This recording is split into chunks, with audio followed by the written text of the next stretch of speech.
Hello', নমস্কাৰ সকলোলৈকে। কি খবৰ? ভালে আছেনে? কালিৰ দিনটো অলপ বিশেষ আছিল যিহেতু আমাৰ ভাইটিৰ জন্মদিন আছিল।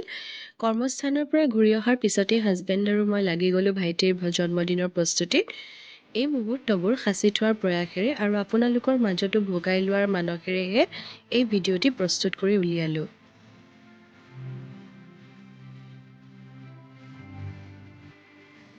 ভাইটিৰ মন পচন্দৰ ফ্লেভাৰ অনুসৰি অৰ্ডাৰ দি থোৱা কেকটো এওঁ দিনৰ ভাগতে গৈ লৈ আহিলে। লগতে তাৰ বাবে ভাবি থোৱা উপহাৰটো লৈ আনিলে আৰু আনি ঘৰৰ কোনোবা এচুকত লুকুৱাই থ'লে যাতে সি অলপো তাৰ আভাস নাপায়। যিহেতু এই বাৰ্থডেটো তাৰ কাৰণে এটা ছাৰপ্ৰাইজ প্লেন আছিলে।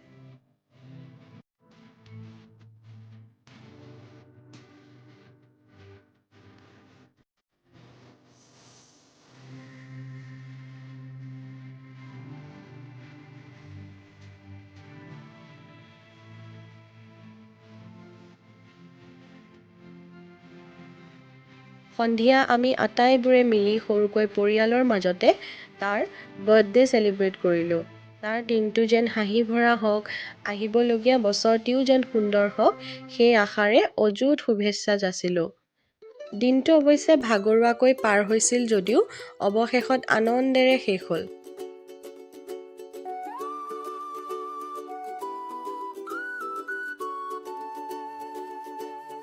আৰু কালিৰ দিনটোৰ এইটোৱে আমাৰ আটাইতকৈ প্ৰিয় সময় আছিল বুলি ক'ব পাৰি।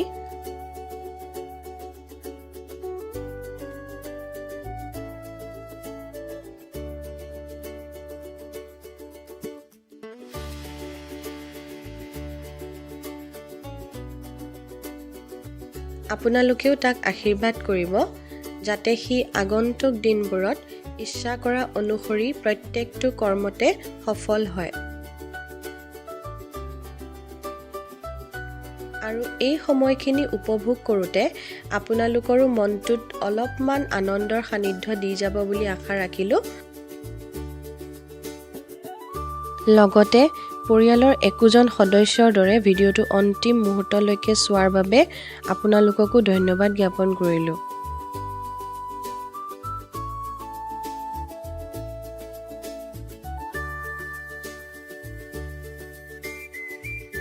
Well, thank you for being a part of my family moment today.